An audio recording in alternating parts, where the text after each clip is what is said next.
ஆண்டவராகிய இயேசு கிறிஸ்துவின் ஈடியனியற்ற நாமத்தினாலே சபையின் பிள்ளைகளை அனைவரும் நான் வாழ்த்துகிறேன். இந்த ஆராதனைக்கு உங்கள் அனைவரையும் கூட நான் வரவேற்கிறேன். எடுத்தவர்கள் வாசிக்கலாம். லூக்காவின் சுவிசேஷம் 21 அதிகாரம் 19 வசனம். லூக்கா 21:19. உங்கள் பொறுமையினால் உங்கள் ஆத்துமாக்களை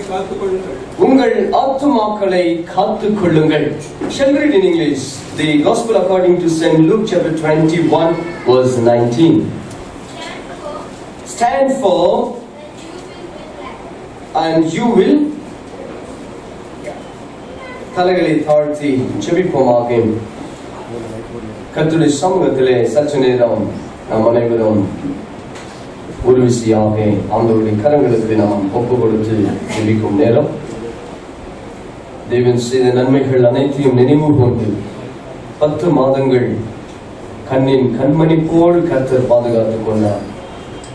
ஆகவே அவருடைய சமூகத்திலே வந்து நிற்க, அவரை ஆராதிக்கும்படியாக இந்த 11ஆம் மாதத்தின் முதல் வாரத்திலே அவருடைய சமூகத்திலே வந்து நிற்க தேவன் உதவி செய்ததற்காக தேவனுக்கு நாம் நன்றியை தெரிவித்துக் கொள்வோமாக. 10 மாதங்கள் தாய் தன் பிள்ளையை வயிற்றிலே சுமப்பது போல தேவன் நம் ஒவ்வொருவரையும் சுமந்து கொண்டு வந்தார். இந்த 11ஆம் மாதத்தின் முதல் வாரத்தில் ஆண்டவரே, பல பலவீனங்கள் சோர்வுகளின் மத்தியிலும் துக்கம், துயரம், கண்ணீர், கவலை, ஏமாற்றங்கள், வேதனைகள், பலவிதமான கஷ்டத்தின் மத்தியில் உடைய சமூகத்திலே வந்து நிற்கிறோம்.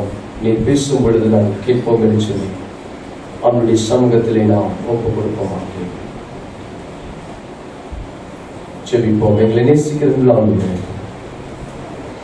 விசேஷித்த நேரத்திலே தூய ஆவியானவர் எங்களோடு இடைப்படும்படியாக அழைக்கிறோம். நீர் பேசும் பொழுது நாங்கள் கேட்போம் ஐயா. அந்த சத்தம் எங்கள் உள்ளத்தை ஆட்கொள்ள, இருதயத்தை ஆட்கொள்ள உதவி செய்யும். பரிசுத்த ஆவியானவருடைய சத்தத்தை நாங்கள் கேட்க உதவி செய்யும். இயேசுவின் இன்ப நாமத்தில் ஜெபிக்கிறோம் பிதாவே, ஆமென். சபையார் உட்காருவோம். எடுத்தவர்கள் வாசிக்கலாம். லூக்காவின் சுவிசேஷம் 21 அதிகாரம் 5 வசனத்தை யாராவது வாசிக்கலாம்.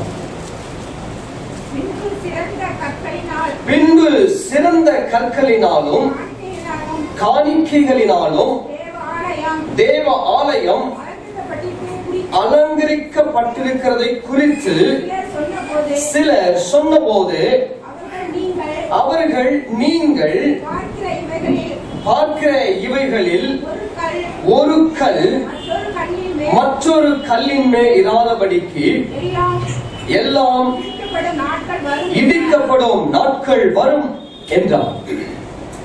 ஒரு பயங்கரமான ஒரு ஸ்டேட்மெண்ட். ஆண்டவராகிய இயேசு கிறிஸ்துவினுடைய வாயிலிருந்து வந்த ஒரு வார்த்தை.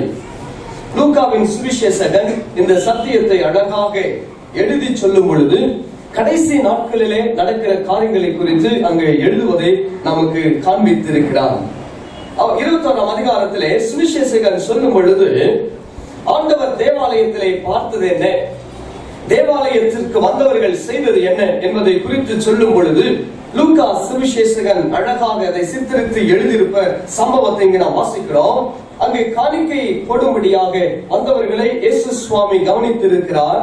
அந்த காணிக்கைகளிலே ஒரு விதவை என்ன செய்தார் என்று சொன்னால், தன்னுடைய கரத்திலே இருந்ததான 2 காசுகளை அங்கு போட்டு அந்த காணிக்கை பெட்டியிலே போட்டிருக்கிறதை அவர்கள் பார்ப்பதை இங்கு நாம் பார்க்கிறோம். அதை பார்த்த இயேசு சுவாமி கொடுத்த கமெண்ட், இவர்கள் எல்லோர காட்டிலும் இந்த அம்மா அதிகமா கொடுத்தாங்க அப்படின்னு சொல்லி முடித்த பிறகு சீசர்கள் என்ன சொன்னார்கள், தேவாலயத்தினுடைய அலங்கரிப்பை குறித்தும் தேவாலயம் கற்களினால், சிறந்த கற்களினால் அது அலங்கரிக்கப்பட்டிருக்கிறதை அவர்கள் சொன்னார்கள். இயேசு சுவாமி, தேவாலயம் அப்படின்னு சொன்னா நம்ம சர்ச் மாதிரி இருக்கு நினைச்சிட்டு போறீங்க. தேவாலயம் அப்படின்னு சொல்லும் பொழுது அன்றைய காலங்களிலே இயேசு சுவாமியுடைய நூற்றாண்டிலே வாழ்ந்த காலங்களிலே ஏரோது டெம்பிள், தி டெம்பிள் ஆஃப் ஏரோத், அந்த டெம்பிளை நீங்கள் பார்ப்பீர்கள் என்று சொன்னால் அது ரொம்ப அழகாக விலையுறைந்த கற்களினாலே கட்டப்பட்ட ஒரு தேவாலயம். அதை பார்க்கும் பொழுதே நம்முடைய கண்களுக்கு ஒரு ஒரு ஒரு மகிழ்ச்சி அல்லது ஒரு இனிமையான ஒரு சூழ்நிலைகள் அங்கு அமைப்பதை நாம் பார்க்கலாம். அந்த தேவாலயத்தை பார்க்கின்றவர்கள் அனைவரும் இடத்திலே பார்க்கிறது என்ன அப்படின்னு சொன்னால், அவ்வளவு அட்ராக்டிவாக இருக்கிறதான ஒரு தேவாலயம். அதனுடைய அலங்கரிப்பு ரொம்ப அழகாக இருக்கிறது. அப்போ சீசர்கள் எதை பார்த்தார்கள் அப்படின்னு சொன்னால், தேவாலயத்தினுடைய அலங்கரிப்பை பார்த்தார்கள். சீசர்கள் அந்த தேவ ஆலயம் கட்டப்பட்டதான கற்கள் எப்படிப்பட்டது என்பதை குறித்து பார்த்தார்கள். Designs beautifully they have architected that one. அப்போ இவர்கள் அனைத்தையும் கூட சீசர்கள் பார்த்த பொழுது இயேசு சுவாமி என்ன சொல்லி இருக்கணும் அப்படின்னு சொன்னா, ஆமா நல்லா கட்டி இருக்கிறாங்க, இந்த டிசைன் நல்லா இருக்கு, இந்த திராட்சை கொலைகள் தூங்கியிருப்பது ரொம்ப அழகாக அதை வடிவமைத்து இருக்கிறாங்க, இங்கு ஆடுகள் அல்லது அதனுடைய சித்திரத்திலே காணப்படுகிறதான எல்லாம் பிக்சர்ஸ் ரொம்ப பியூட்டிஃபுல்லாக இருக்கு சொல்லி இருக்கணும். அப்படி சொல்லலைன்னா கூட பரவாயில்ல, இயேசு சுவாமி என்ன சொல்லியிருக்க வேண்டும் அப்படின்னு சொன்னா, ரொம்ப நல்லா இருக்கு அப்படின்னு சொல்லியிருக்கணும். சில நேரத்துல நம்ம சொல்லுவோம் இல்லையா, எப்படி இருக்கிறீங்க, நல்லாவே இல்லைன்னா கூட நம்ம என்ன சொல்லுவோம், நல்லா இருக்கிறோம் அப்படின்னு சொல்லுவோம். அதுல ஏகப்பட்ட பிரச்சனை இருக்கும் வீட்டுல சரீரத்துல. எப்படி இருக்கிறீங்க ஃபேமிலி அப்படின்னா, நல்லா இருக்கிறோம், நல்லா இருக்கிறேன் அப்படின்னு சொல்லும்போது என்ன சொல்லலாம், நம்ம அந்த நேரத்துல என்ன செய்வோம் அப்படின்னு சொன்னா, அவங்க கிட்ட நம்முடைய பிரச்சனைகளை நாம் என்ன செய்ய மாட்டோம், சொல்ல மாட்டோம், நல்லா இல்லை அப்படின்னு சொல்லவே மாட்டோம். யாரை பாருங்க நீங்க பார்க்கும்போது நீங்க சொல்ல ஒரே காரியம் என்ன சொன்னா, நல்லா இருக்கிறீங்களா, ஓ நல்லா இருக்கிறோமே. அது என்ன அப்படின்னு சொன்னா, இயற்கையாக நம்ம பேசுறது. When people ask you how are you, we say fine, but in fact we are not fine. அப்படின்னா மற்றவங்களை நாம் என்ன செய்யக்கூடாது, வேதனை படுத்த கூட நம்ம கஷ்டம் அவங்களுக்கு சொல்லக்கூடாது என்பதற்காக நல்லா இருக்கு அப்படின்னு சொல்லுவோம். இயேசு சுவாமி அதையாவது சொல்லியிருக்க வேண்டும். ஆண்டவராகிய இயேசு கிறிஸ்து இடத்துல முகதாட்சியம் கிடையவே கிடையாது. அதைத்தான் அவரிடத்துல நாம் பார்க்க வேண்டிய ரொம்ப அழகான ஒரு சத்தியம். The fact he always speaks. அவருடைய வாயிலிருந்து வருகிற எந்த ஒரு வார்த்தையா இருந்தாலும் அவைகள் சத்தியம், அவைகள் உண்மை.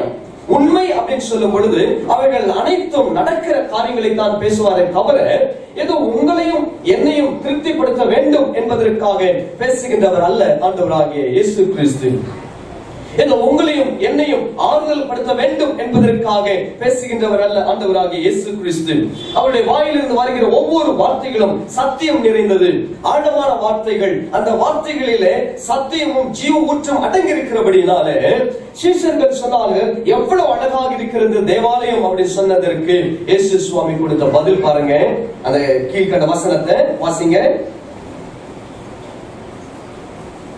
6ஆம் வசனம்.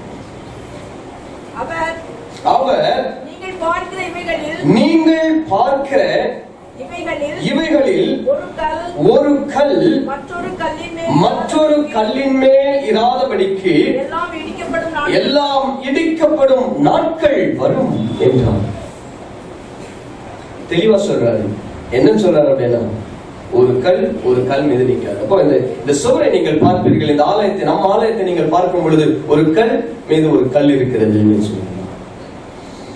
ஆனால் அதுல சொன்ன ஒரு வார்த்தை என்னன்னா, ஒரு கல் மீது இன்னொரு கல் இருக்காது அப்படின்னு சொல்லும் பொழுது வெறும் மேல டாப் மாத்திரம் இடிச்சிருவாங்கன்னு சொல்லவில்லை, மொத்தத்தை இடிச்சிருவாங்க வேணும். ஒரு கல் மேல இருக்கவே இருக்காது என்பதற்கு அர்த்தம் என்னன்னு சொன்னா, முழுவதுமாக அழிக்கப்படும் அப்படின்னு சொல்லி. இதை நான் தியானித்துக் கொண்டிருந்த வேளையில இயேசு சுவாமி எப்படி இந்த வார்த்தை சொல்றாரு, ஏன் சொல்ல வேண்டும்? ஒரு ஆலயத்தை குறித்து தெய்வகுமாரன், தெய்வ மைந்தன் இந்த வார்த்தையை சொல்லலாமா? அவருடைய வாயிலிருந்து வார்த்தை வரலாமா? தேவன் வீற்றிருக்கும் இடமாச்சே, ஆண்டவர் ஆராதிக்கிற ஒரு ஸ்தலமாச்சே, அந்த இடத்தை ஆண்டவர் என்ன செஞ்சிருக்க வேண்டும் என்று சொன்னால் மகிமையாக அல்லவா பேசியிருக்க வேண்டும். ஆனால் இயேசு சுவாமி அதை மகிமைப்படுத்தவே இல்லையே. இயேசு சுவாமி அந்த அலங்கரிப்பை குறித்து பேசவே இல்லையே. இயேசு சுவாமி அந்த கற்களுடைய மேன்மை குறித்து பேசவே இல்லையே. இயேசு சுவாமி அந்த டிசைனை குறித்து பேசவே இல்லையே. அதற்கு மாறாக அவர் சொன்ன ஒரு வார்த்தை, ஒரு கல் மீது ஒரு கல் இருக்கவே இருக்காது அப்படின்னு சொன்னார். நீங்க வீடு கட்டுங்க, போதகரை கூப்பிடுங்க. எதுக்காக? ஐயா வீடு பிளஸ் பண்ணுங்க. போதகர் வந்து சொல்றாரு, இந்த வீடு சரியாவே இல்லை, ஒண்ணுமே சொல்லல, வீடு சரியாவே இல்லம்மா அப்படின்னு சொன்னா போதும், முடிஞ்சிச்சு போதகர். இனிமே அவர் கூப்பிடுறது ஒரு பக்கம் இருக்கட்டும், அவர் இருக்கவே கூடாது நமக்கு. அவர் என்ன சொன்னாரு, இந்த வீடு நல்லாவே இல்லை அப்படின்னா. அதே போதகர் வீடு இடிக்கப்படுமா அப்படின்னு சொன்னா அவ்வளவுதான், அவரை நீங்க கூடவே மாட்டீங்க, ஒரு போதகர் அப்படின்னா ஒருவேளை இயேசு சுவாமி நீங்கள் அழைப்பீர்கள் என்று சொன்னால் நம்முடைய வீட்டிற்கு இந்த மாதிரி ரொம்ப அழகான ஒரு வீட்டை கட்டியிருக்கிறேன், Jesus come and bless my house அப்படின்னு சொன்னால், ஒருவேளை ஜீசஸ் வந்து இந்த இந்த இந்த வீட்டில் ஒரு கல் மீது ஒரு கல் இருக்காது அப்படின்னு சொல்லிட்டாருன்னா நமக்கு எப்படி இருக்கும்? இயேசு சுவாமி கூடாமல் இருக்கிறதே நல்லது நினைச்சிருக்கோம். சரிதானே? we don't call Jesus. ஆனால் இயேசு சுவாமியிடத்திலிருந்து நாம் பார்க்கிறது என்ன அப்படின்னு சொன்னால், ஒரு ஆசீர்வாதமான ஒரு வார்த்தை, நல்ல ஒரு வார்த்தை நாம் எதிர்பார்க்கிறோம். அது நம்முடைய மனதுக்கு இதமாக இருக்கிற ஒரு வார்த்தையாக இருந்தால் நலமாக இருக்கும். ஆனால் இயேசு சுவாமி இதை சொல்லவே இல்லை. இது இடிக்கப்படும் அப்படின்னு சொல்லிவிட்டார். அப்ப நான் சிந்தித்த பொழுது, அப்ப இயேசு கிறிஸ்து ஆலயத்திற்கு விரோதமாக செயல்படுறாரோ? இயேசு சுவாமிக்கு ஆலயத்தின் மீது விருப்பம் இல்லையோ? அப்ப ஆலயம் அவருக்கு வேண்டாமா? அப்ப ஆலயத்தினுடைய முக்கியத்துவம் ஆண்டவராக இயேசு கிறிஸ்து கொடுக்கவில்லையா அப்படின்னு சொல்லும் பொழுது, அல்லவே அல்ல. He was not against church. He was not against the temple or the building. பில்டிங்க்கு விரோதமாக செயல்படவர் அல்ல. ஒரு இடத்துல சொல்கின்றார், என்ன சொல்றாரு? பார்த்த உடனே அங்கே வியாபாரம் செய்கின்றார்கள் தேவாலயத்திலே, ஜபாலயங்களிலே. அங்க போன உடனே எல்லாரும் சவுக்கு எடுத்து அடிச்சுட்டு எல்லாரும் வெளியே துரத்தின பிறகு இயேசு சுவாமி சொன்ன ஒரு வார்த்தை என்ன? இது என் வீடு, ஜப வீடு, இதை கள்ளர் குறையாக்காதீர்கள். என் வீடு ஜபம் அப்படின்னா, என் வீட்டை, தேவனுடைய ஆலயத்தை குறித்த பக்தி வைராக்கியம் இயேசு கிறிஸ்துக்குள்ளாக நாம் பார்க்கலாம். ஆகவே தான் அந்த ஆலயத்திலே பார்த்ததான வியாபாரத்தை அவர் என்ன செய்தார் என்று சொன்னால், அடித்து விரட்டுவதை நாம் பார்க்கிறோம். அது தேவனுடைய ஆலயம் அப்படின்னு சொல்கிறார். அதே இயேசு சுவாமி 21ஆம் அதிகாரம் லூக்கா சுவிசேஷம் எழுதும் பொழுது சொல்கின்றார், இந்த ஆலயம் இடிக்கப்படும் அப்படின்னு சொன்னதற்கு காரணம் என்னவென்று சொன்னால், இயேசு சுவாமி தம்முடைய சீஷர்களுக்கு போதித்த உண்மையை குறித்து நாம் பார்க்கிறோம். we are learning a spiritual lesson there. அங்க ஆவிக்குரிய ஒரு சத்தியம் என்னவென்று சொன்னால், Jesus wanted to take his disciples from the present age to age to come. இயேசு சுவாமி சீஷர்களை நிகழ்காலங்களில் இருந்து வரும் காலத்திற்கு அவர்களை அழைத்து செல்வதை நாம் பார்க்கலாம். அன்றைக்கும் சீஷர்களுக்கு ஒரு அல்லது யூதர்களுக்கு ஒரு நம்பிக்கை, இந்த பிரசன்ட் காலம் ரொம்ப மோசமானது, நிகழ்காலம் ரொம்ப மோசமானது, இது வேதனைக்குரிய காலங்கள், ஆகவே எதிர்காலங்கள் மகிமையாக இருக்கும் என்கின்ற நம்பிக்கை அவர்களுக்கு உண்டு. அப்போ இயேசு சுவாமி என்ன சொல்கின்றார் என்று சொன்னால், நீங்கள் பார்க்கிற ஆலயத்தினுடைய அலங்கரிப்பை பார்க்கிறீர்கள், நானோ அதற்கு மேலாக பார்க்கிறேன். அல்லேலூயா சொல்லுவாங்களா? உங்களை ஆலயத்திற்குள்ளாக நீங்கள் போக வேண்டும் என்று சொல்லி பார்க்கிறீர்கள், நானோ நீங்கள் தேவாதி தேவனை தரிசிக்க வேண்டும் என்பதற்காக குறித்து பேசிக் கொண்டிருக்கிறேன். நீங்கள் ஆலயத்திலே அவரை ஆராதிக்க வேண்டும் என்று சொல்லி நினைக்கிறீர்கள், நானோ அவரை முகமுகமாக ஆராதிக்க வேண்டும் என்பதை குறித்து பேசிக் கொண்டிருக்கிறேன். நீங்களோ இந்த உலகத்திற்குரிய காரியங்களை குறித்து பேசிக் கொண்டிருக்கிறீர்கள், நானோ வருங்காலங்களுடைய மகிமை குறித்து பேசிக் கொண்டிருக்கிறேன். இது இடிக்கப்படும் நாட்களிலே நீங்கள் சிந்திக்க வேண்டியது என்ன அப்படின்னு சொன்னால், நான் உங்களை தேவாதி தேவனை தரிசிக்கிறதான அந்த இடத்திற்கு உங்களை சமீபமாக நான் அழைத்து செல்வேன் அப்படின்னு சொல்லி. So Jesus takes us from present age to age to come. Present age அப்படின்னு சொல்லும் பொழுது, இந்த present அப்படின்னு சொல்லும் பொழுது, இந்த நிகழ்காலம் பயங்கரமானது. எனக்கு எத்தனை பேர் நீங்க எல்லாம் சந்தோஷமா இருக்கிறீங்க எனக்கு தெரியாது. எத்தனை பேர் இங்க இருக்கிறவர்கள் மகிழ்ச்சியாக இருக்கிறீர்கள் எனக்கு தெரியாது. எத்தனை பேர் குடும்பத்திலே மகிழ்ச்சி இருக்கிறது அப்படின்னு சொல்ல முடியும். வீட்டிலே பணப்பெட்டியில பணம் இருந்திருக்கலாம், ஆனால் உள்ளத்திலே மகிழ்ச்சி நமக்கு இருக்கிறது இல்லை. அப்ப நம்ம என்ன நினைக்கிறோம் அப்படின்னு சொன்னா, இந்த உலகத்துல எத்தனையோ பாடுகள், எத்தனையோ வேதனைகளை நாம் அனுதினமும் சந்தித்துக் கொண்டிருக்கிறோம். அப்ப பிரசன்ட் ஏஜை குறித்து சொல்லும் பொழுது, இந்த பிரசன்ட் ஏஜ்ல என்ன சொல்கின்றார் அப்படின்னு நிறைய காரியங்களை சொல்கின்றார். ராஜ்யங்களுக்கு விரோதமாக ராஜ்யங்கள் இருக்கும், தன்னுடைய சொந்த ஜனத்திற்கு விரோதமாக தன்னுடைய சொந்த வீட்டார் விரோதிக்கிற மக்களாக காட்சியளிப்பார்கள். நிறைய பேசிக்கொண்டே போகிறார். இவைகள் அனைத்தும் என்னவென்று சொல்லுகிறது அப்படின்னு சொன்னால், காலங்கள் சமீபித்திருக்கிறது அப்படின்னு சொல்லுகிறார். இந்த காலம் சமீபித்திருக்கிறது அப்படின்னு சொல்லும் பொழுது, என்னுடைய வருகை மிக சீக்கிரத்திலே இருக்கும் அப்படின்னு சொல்லுகிறார். I am coming soon அப்படின்னு சொல்லுகிறார். My coming is very near அப்படின்னு சொல்லுகிறார். என்னுடைய வருகை மிக சமீபமாக இருக்கிறது. ஆகவே டெம்பிளை நீங்கள் பார்க்க வேண்டாம். Behind temple the presence of glorious God is important. மகிமையுள்ள தேவனுடைய பிரசன்னம் மிக முக்கியமானது.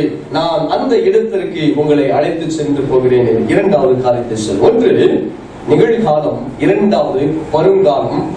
இரண்டாவதாக சொல்லும் பொழுது டெம்பிள் அல்ல, அதிலிருந்து உங்களை மகிமை நிறைந்த தேவனுடைய பிரசன்னத்திற்கு நேராக நீங்கள் அவரை தரிசிக்குவதற்காக உங்களை நான் அழைத்து கொண்டு போகிறேன் அப்படின்னு சொல்லி எனக்கு அருமையானவர்களே,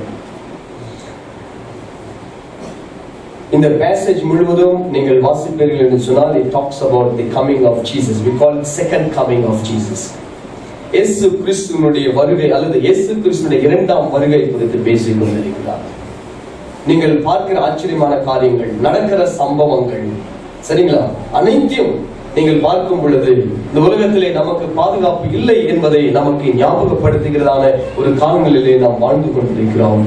அது மாத்திரமல்ல, நாம் வாழ்ந்து கொண்டிருக்கிற இந்த காலங்களிலே அவருடைய நாமம் தரிக்கப்பட்டவர்கள் உண்மையாக வாழ வேண்டும், நிஜமாக இருக்க வேண்டும் அப்படின்னு சொன்னால் அவருக்காக அவர்கள் பாடுகளை அனுபவிக்க வேண்டியது அவசியம் அப்படின்னு சொல்கிறார். ஒரு உண்மையான கிறிஸ்தவன் அல்லது ஒரு உண்மையான கிறிஸ்தவன் இந்த உலகத்திலே உண்மையாகவே அவருக்கு சாட்சியாக இருக்க வேண்டும் என்று சொன்னால் அவ்வளவு லேசான காரியம் இல்லை அப்படின்னு சொல்கின்றார்.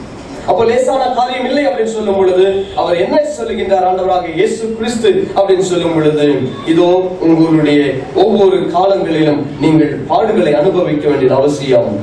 எதற்காக? சொத்துக்காகவா? கிறிஸ்துவர்கள் எதற்காக பாடுகள் அனுபவிக்கிறார்கள்? சொத்துக்காக கிடையாது. We are not troubled or we are not facing problem because of our property. Property குறித்து நமக்கு பிரச்சனைகள் கிடையாது. நம்முடைய நிலங்களை குறித்து நமக்கு வேதனைகள் இல்லை. நம்மை ஒடுக்கிற காரியங்கள் என்ன அப்படின்னு சொல்லும் பொழுது, நம்மை ஒடுக்கிற காரியங்கள் என்ன அப்படின்னு சொல்லும் பொழுது, ஆண்டவராகிய இயேசு கிறிஸ்து நிமித்தமாக நாம் சாட்சிகளாக இருக்கிறோம். அல்லேலூயா. சாட்சியாக இருக்கிற அனைவருக்கும் வேதனைகள் உண்டு. இயேசு கிறிஸ்துவை தன்னுடைய இதயத்திலே சுமக்கின்ற அனைவர்களுக்கும் அவமானங்கள் உண்டு. இயேசு கிறிஸ்துவுக்காக தன் வாழ்க்கை அர்ப்பணிக்கிறதான யாரா இருப்பினும் அவர்கள் வேதனைக்குள்ளாக போக வேண்டியது அவசியம் அப்படின்னு சொல்கின்றார். அவைகள் அனைத்தும் நடக்கும் அப்படின்னு சொல்கிறார். நடைபெறாததை குறித்து பேசவே இல்லை. ஆகவே இந்த காலங்கள் அனைத்தும் நடைபெறும் பொழுது அவர் நமக்கு கற்றுக் கொடுத்ததான ஒரு பாடம் என்ன அப்படின்னு சொல்லும் பொழுதுதான் 19ஆம் வசனத்திலே அவர் சொன்ன ஒரு வார்த்தை. verse 19 யாராவது வாசிங்க. 19ஆம் வசனம். உங்கள் பொறுமையினால் உங்கள் ஆத்துமாக்களை காத்துக் கொள்ளுங்கள். உங்கள் பொறுமையினால் உங்கள் ஆத்துமாக்களை காத்துக் கொள்ளுங்கள். Shall we read in King James Version, verse 19-21.